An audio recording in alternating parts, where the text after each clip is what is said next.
क्या कहा तुमने? कैसा दिखता है वो? झल्लाते हुए और एक फोटो को अपनी कार से निकालते हुए पूछता है। मैंने उसकी तस्वीर हर जगह दे रखी है। उधर एक कार के पीछे श्रुति उसकी सारी बातें सुन रही थी। जरा ध्यान से देखो, क्या वह वही है? और बहुत जोर से चिल्लाते हुए बोलता है, तुम बोलना बंद करो, चेहरा नहीं उसकी बॉडी देखो, उसकी साइज, लुक, ओवरऑल इमेज देखो। तभी एकदम शॉक्ड होते हुए पूछता है, मिलता है? जरा रुको, क्योंकि उसे पता है। दोनों को ले आओ, जल्दी फैंटम को मेरे पास लेकर आओ, मैं उसे देखना चाहता हूँ। बड़ी ही गुस्से भरी आवाज में वो बोलता है, अब वो मेरे हाथ से नहीं बचेगा। और इतना कहते ही अपनी व्हाइट कलर की ओपन कार की पीछे वाली सीट पर फैंटम की फोटो को फेंक देता है और खुद ड्राइविंग सीट पर बैठ जाता है। उधर श्रुति फैंटम का नाम सुनकर बड़ी ही चालाकी से चुपचाप उसकी गाड़ी के पास आ जाती है और गाड़ी के बराबर में बैठकर उस इंसान की हरकत को ऑब्जर्व करते हुए उसकी बातें सुन रही होती है। और जब वो इंसान फोन पर बात करते हुए अपनी गाड़ी स्टार्ट कर रहा होता है, तभी वो उस फोटो को बड़ी चालाकी और फुर्ती के साथ उठा लेती है। और वो आदमी गुस्से में चिल्लाते हुए फोन पे पूछता है, कहाँ हो तुम? कौन से मेट्रो स्टेशन पर? और गाड़ी को बैक करते हुए पार्किंग से बहुत तेजी से बाहर चला जाता है।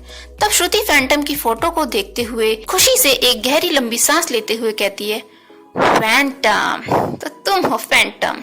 सच में ये फोटो एक मर्द की बैक साइड थी, जिसमें उसने ऊपर से लेके नीचे तक काले कपड़े पहने हुए थे और अपना मुंह ढका हुआ था, जिससे उसको पहचानना नामुमकिन था। उस फोटो को देखकर श्रुति खिलखिलाते हुए हंसकर कहती है, क्या बात है, और उस तस्वीर को चूम लेती है। वहीं इससे दूर एक कार और एक वैन कंपनी के आगे आकर रुकती है, जिससे एक रिपोर्टर और उसकी टीम बाहर निकलती है और तेजी से कंपनी के आगे लगी भीड़ को चीरते हुए आगे बढ़ती है। तभी उन्हें आता देख एक शख्स फोन पर किसी को बताता है, रिपोर्टर विनय राठौर भी यहाँ आए हैं। मुझे लगता है वो फीचर स्टोरी बनाना चाहते हैं। दरअसल वहाँ साइमन कंपनी के वर्कर्स के सपोर्ट में कुछ लोग आंदोलन कर रहे थे और पूरे मैटर को कवर करने के लिए अलग अलग न्यूज चैनल्स की टीम्स का जमावड़ा लगा हुआ था। कहीं पर रिपोर्टर्स का रिपोर्ट करते हुए शोर, तो कहीं पर धरने पर बैठे हुए लोगों का शोर सुनाई आ रहा था, जिसमें वो अलग अलग तरीके के नारे लगा रहे थे और बोर्ड्स को अपने हाथों में पकड़े हुए प्रदर्शन कर रहे थे। तभी विनय राठौर लोगों के आगे खड़ी पुलिस के पास जाकर बताते हैं, मैं रिपोर्टर विनय राठौर हूँ, प्लीज कोऑपरेट करें। पुलिस वाले उन्हें जाने का रास्ता दे देते हैं।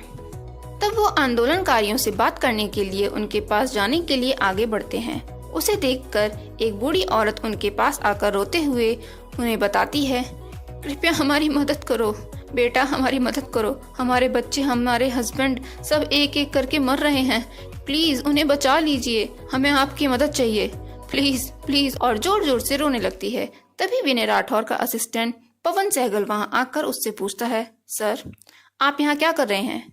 तभी उसकी बात को काटते हुए वो बूढ़ी औरत विनय से उसका हाथ पकड़कर बोलती है, तुम तो बड़े आदमी लगते हो, तुम्हें सब पता है, तुम एक बहुत बड़े पत्रकार हो। तब विनय उनसे पूछता है, क्या तुम कुछ कहना चाहती हो? उस बूढ़ी औरत का सिर हाँ में हिलते देख विनय अपने कैमरामैन को हाथ से इशारा करके उसे रिकॉर्ड करने के लिए कहता है। कैमरा के सामने वो औरत बताती है, देखो मेरे बेटे का नाम जीतू है, वो इस कंपनी में मेंटेनेंस डिपार्टमेंट का काम करता था, वो एक हादसे में पूरी तरह जल गया और अभी हॉस्पिटल में है। विनय कहता है, मैंने सुना है। वो बिलखते हुए हाथ जोड़कर बोलती है, उसे बचा लो, वो मेरा बेटा बहुत अच्छा लड़का है, उसके जैसा कोई नहीं है। मैं यहाँ मंत्री से बात करने आई थी, पर मुझ गरीब की कौन सुनेगा, तुम ही कुछ मदद कर दो बेटा, मैं तुम्हारे पैर पड़ती हूँ। इतना कहते ही वो विनय के पैरों में गिर जाती है। मदद करो, मेरे बेटे को बचा लो, मेरे बेटे को बचा लो, मेरे बेटे को बचा लो। और यही बोल बोल के रोती रहती है। हम बहुत गरीब हैं। उस बूढ़ी औरत और बाकी खड़े लोगों की हालत देखकर विनय स्तब्ध रह जाता है। फिर अपनी भावनाओं को संभालते हुए वो कैमरामैन से कहता है, तुम जाओ प्रेस वालों के पास, जाके उन्हें सुना दो। कैमरामैन ये सुन के चौंक जाता है और हैरानी से पूछता है, क्या कहा आपने? क्या मतलब है आपका? तब विनय कहता है, हाँ आओ मेरे साथ चलो। और इतना कहते ही वो निकल जाता है। असिस्टेंट पवन उसे रोकने की बहुत कोशिश करता है, लेकिन विनय उनकी एक भी बात सुने बिना ही गाड़ी में बैठ जाता है, जिसके कारण पवन को भी मजबूरन उसके साथ गाड़ी में बैठना पड़ता है। पवन की गाड़ी हाईवे पर सभी गाड़ियों को पीछे छोड़ते हुए बड़ी तेजी से आगे बढ़ती जा रही थी, जो कि एक हॉस्पिटल के सामने जाके रुकती है। वास्तव में यह वही हॉस्पिटल है जिसमें उस बूढ़ी औरत का बेटा एडमिट था। हॉस्पिटल में अंदर जाकर एक वार्ड के बाहर अपना परिचय देते हुए वो बताता है, मैं विनय राठौर ABS से आया हूँ। इतना सुनते ही एक औरत पर्दा हटाते हुए सिर हिलाकर उसे अंदर आने का इशारा देती है। धन्यवाद। विनय उसको आभार प्रकट करते हुए कहता है। सामने एक आदमी पट्टियों से लिपटा हुआ, जिसका आधे से ज्यादा शरीर जल चुका था, उसकी नाक में ऑक्सीजन पाइप लगा हुआ था, उसकी हालत बहुत गंभीर दिख रही थी और वो हॉस्पिटल के बेड पर पड़ा हुआ था, जिसे पवन कैमरा में रिकॉर्ड करने जा ही रहा था। लेकिन तभी विनय उसे हाथ हिलाकर मना करते हुए रोक देता है और बेड पर पड़े इंसान को सिर झुकाकर सम्मान प्रकट करते हुए बड़ी ही शालीनता भरी आवाज में उसे अपना परिचय देते हुए कहता है, मेरा नाम विनय राठौर है। अभी आप कैसा महसूस कर रहे हैं? क्या मैं आपका इंटरव्यू ले सकता हूँ? तभी बराबर में खड़ी उसकी पत्नी उसे बताती है कि बोल नहीं सकते, उनका गला भी जला हुआ है। तभी वो आदमी अपना हाथ उठाते हुए इशारा करता है, जिसे देखकर उसकी पत्नी एक कॉपी निकालते हुए विनय को बताती हैं, इनका सिर्फ दाहिना हाथ ही चल पा रहा है, इसलिए इन्हें जो भी बताना होता है वो लिखकर ही बताते हैं। रिपोर्टर्स को दिखाने के लिए इन्होंने कुछ दिन पहले ही इसे लिखा था, लेकिन कोई आया ही नहीं। तब विनय उस कॉपी को अपने हाथ में उठाकर पढ़ने लगता है, जिसमें लिखा था, कृपया हमारी कहानी बताइए। कोई हमारी बात सुनने को भी तैयार नहीं है। दरअसल कंपनी झूठ बोल रही है, उन्हें कोई फाइनेंशियल प्रॉब्लम नहीं है। वो आदमी विनय की तरफ हाथ उठाकर उससे कुछ कहना चाहता है, पर कह नहीं पाता। तभी तुरंत उसका हाथ थामते हुए विनय उसके करीब बैठते हुए उसे ग्लानि भरी आवाज में कहता है, मुझे माफ कर दो, मैंने आने में देर कर दी। इतना सुनकर वो इंसान सुकून की एक गहरी सांस लेता है। वहीं इन सबसे काफी दूर एक मेट्रो पटरी पर तेजी से दौड़ रही थी, लेकिन जो दिलचस्प था वो तो मेट्रो के अंदर चल रहा था, जिसमें वो काले कपड़ों वाला लड़का एक आदमी को पकड़े खड़ा था और उससे थोड़ी दूर SS गार्ड के बहुत सारे लोग मेट्रो में आम इंसानों की तरह खड़े हुए थे और उस पर नजर रखे हुए थे। काले कपड़ों वाला लड़का अपने आगे खड़े आदमी के कंधे पर हाथ रखते हुए अपने कान पर लगे माइक्रोफोन पर हाथ रखते हुए पूछता है, ये बताओ अगला स्टेशन कौन सा है? दरअसल ये आदमी कोई और नहीं बल्कि वही था जिसे हैकर लेडी क्रिप्टा ने पकड़ने का टास्क फैंटम को दिया था। उसका नाम बिनॉय चटर्जी था। उस आदमी की डर के मारे हालत बहुत खराब थी और फैंटम का सवाल सुनकर वो और घबरा गया और इधर उधर देखने के लिए जैसे ही उसने अपनी गर्दन हिलाई, फैंटम ने तुरंत अपने हाथों से उसकी गर्दन सीधी कर दी और अपनी बात को कंटिन्यू करते हुए पूछा, माँ का स्टेटस क्या है? तभी एक अंधेरे कमरे में कीबोर्ड पर अपनी उंगलियां चलाते हुए मॉनिटर पर सारे कैमरास को हैक कर उन्हें देखते हुए कहती है, देखा जाए तो कुछ गड़बड़ चल रही है। मुझे यहाँ पर सन्नी शेखावत के कुछ लड़के नजर आ रहे हैं। उसकी बात को सुनकर फैंटम हताशा से एक गहरी सांस छोड़ते हुए पूछता है, कितने लोग हैं? मेरे ख्याल से तकरीबन 10 होंगे। क्रिप्टा उसे जवाब देती है। उसकी बात सुनकर फैंटम चिढ़ते हुए क्रिप्टा से कहता है, तुमने कहा था इस काम के $5000 मिलेंगे, फिर भी उसने इतने सारे लड़के भेज दिए, तो इन्हें कितने पैसे मिल रहे हैं? मुझे लगता है तुमने इन लोगों से बहुत कम पैसे मांगे हैं। फैंटम अचानक से क्रिप्टा से पूछता है, क्या तुम इस मेट्रो को हैक कर सकती हो? उसकी बात सुनकर क्रिप्टा काम पर लग जाती है। तब फैंटम बिनॉय के पीछे खड़े होकर उससे गंभीर आवाज में कहता है, मेरी बात ध्यान से सुनो, मुझे लगता है वो लोग हमारा पीछा कर रहे हैं। ये सुनकर बिनॉय बहुत डर जाता है और घबराते हुए फैंटम से पूछता है अब क्या कह रहे हैं? मुझे बहुत डर लग रहा है। तब फैंटम उसके कान में धीरे से विश्वास भरी आवाज में कहता है, मुझ पर भरोसा रखो, दैट्स इट। और उसके कंधे थपथपाते हुए कहता है, मैं तुम्हें अभी कुछ भी नहीं होने दूंगा क्योंकि मैं फैंटम हूँ। तुम मेरे साथ सेफ हो, ओके? तब बिनॉय हकलाते हुए ठीक में जवाब देकर उसकी बात मान जाता है।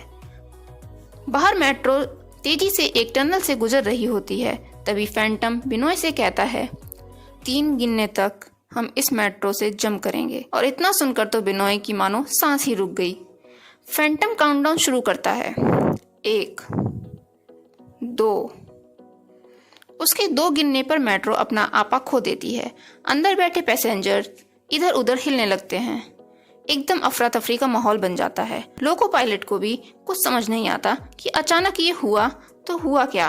तभी फैंटम के सामने मेट्रो का दरवाजा खुलता है और फैंटम 3 बोलते हुए बिनॉय को अपने साथ लेकर मेट्रो से कूद जाता है। और एसएस गार्ड के लोग जब तक उनका पीछा करते हुए वहां तक पहुंचते हैं तब तक गेट बंद हो जाते हैं। दरअसल क्रिप्टा ने मेट्रो का सिस्टम हैक कर लिया था, जिसकी वजह से अब पूरा कंट्रोल अब उसके हाथों में था। उधर मेट्रो के बाहर पटरी पर फैंटम बिनॉय के पीछे भागते हुए उससे उसके सूटकेस में रखी हुई चीज मांगते हुए कहता है, मुझे वो चीज दे दो। क्या तुम जानते हो मैं कौन हूँ? मैं वो हूँ जो अपना वादा हमेशा पूरा करता है, क्योंकि मैं फैंटम हूँ। तुम्हारे पास जो चीज है उसे कंफर्म करो और उसे डिपॉजिट करो। इस कॉन्ट्रैक्ट की शर्त यही थी कि इसे डिपॉजिट होने के बाद मैं कंफर्म करूंगा। तब बिनॉय हाँफते हुए फैंटम से कहता है, सबसे पहले मुझे बचा लो, ये मैं तुम्हें बाद में दूंगा। तभी एसएस गार्ड के लोग किसी न किसी तरीके से मेट्रो का गेट खोल बाहर आ जाते हैं और फैंटम और बिनॉय का पीछा करने लगते हैं। उन्हें आता देख फैंटम बिनॉय को वहां से भागने को कहता है, लेकिन बिनॉय डर जाता है और बड़बड़ाने लगता है, मैं मरने वाला हूँ, ये लोग मुझे मार देंगे, मैं मरना नहीं चाहता, प्लीज प्लीज मुझे बचा लो। उसकी ऐसी हालत देखकर फैंटम अपने कान पर हाथ रखते हुए क्रिप्टा से कहता है, सुनो, तुम मुझे सुन पा रही हो? एक काम करो, इस मेट्रो को रिवर्स कर दो, बहुत लाइट आ रही है। और उधर मेट्रो ड्राइवर कॉल करके पूछता है, मेट्रो के कंट्रोल सिस्टम में कुछ खराबी हुई है क्या? यहाँ क्या हो रहा है? मुझे कुछ समझ नहीं आ रहा। जितने वो कुछ कंफर्म कर पाता और समझ पाता, इतने में मेट्रो रिवर्स चलने लगती है, जिससे टनल में बहुत अंधेरा हो जाता है। इतना अंधेरा कि इंसान को अपना हाथ भी ना दिखाई दे। तब वहाँ एसएस गार्ड के सारे आदमी चिल्लाते हुए कहते हैं, अरे कहाँ गए साहब, ढूंढो उसे, अपने फोन की टॉर्च जलाओ। तभी उस अंधेरी टनल में एक टॉर्च फैंटम के ऊपर डलती है और सारे उसे पकड़ने के लिए उसकी तरफ दौड़ पड़ते हैं। तभी स्टार्ट होता है फैंटम का एक्शन मोड। किसी के मुंह पर किक तो किसी के पेट पर पंच, कोई फ्लाइंग किक का शिकार तो किसी पर हथेली का वार, और हवा में गोल गोल घूमते हुए किसी के जबड़े पर लात। जरा सी देर में सब चित। तब फैंटम अपने कान में लगे माइक्रोफोन की मदद से क्रिप्टा से पूछता है, ये बताओ अगली मेट्रो कब आ रही है? अगली मेट्रो है 2 मिनट और 10 सेकंड के बाद, अपोजिट साइड से, सुन रहे हो? तब एसएस गार्ड के पीछे बचे हुए कुछ लोग वहां आ जाते हैं और कहते हैं, कहाँ गए सब? तभी क्रिप्टा कहती है, 2 मिनट 3 सेकंड। उसकी बात को काटते हुए फैंटम क्रिप्टा से गहरी सांस लेते हुए कहता है, इस काम के 5000, सच बता रहा हूँ, बहुत कम है। तभी क्रिप्टा उसे याद दिलाते हुए तंज कसते हुए कहती है, अपने चश्मे का ध्यान रखना, हमारे पास और नहीं है। ये सुनकर फैंटम चिढ़ते हुए बोलता है, हाँ हमेशा का यही है, पता है मुझे। और ये बोलते हुए अपनी स्वेट शर्ट की कैप अपने सिर पर डाल लेता है और बाकी लोगों से लड़ने के लिए तैयार हो जाता है। उसकी फाइट चल ही रही थी, तभी दूसरी मेट्रो वहां आती हुई दिखाई देती है, लेकिन एक मोटा सा इंसान बचा हुआ था जो फैंटम से लड़ रहा था। मेट्रो को आते देख फैंटम ने अपने हाथ के पंजे को सांप जैसा बनाते हुए बड़ी ही फुर्ती के साथ उस पर स्नेक पंच का वार किया, जिससे वो तुरंत बेहोश होकर फैंटम के ऊपर ही गिर गया। पर दिक्कत ये थी कि ये दोनों पटरी के ऊपर थे और मेट्रो इनके बेहद नजदीक पहुंच चुकी थी। क्या फैंटम मेट्रो का शिकार हो जाएगा या वहां से बचने में कामयाब होगा? और क्या है वो चीज जो बिनॉय लेकर आया है? आखिर उसमें ऐसा क्या खास है जो सब पाना चाहते हैं? क्या आप जानते हैं बिनोय के पास ऐसा क्या कीमती है? अगर हाँ तो हमें कमेंट करके जरूर बताएं और आगे की कहानी को जानने के लिए बने रहिए हमारे साथ द नाइट फैंटम।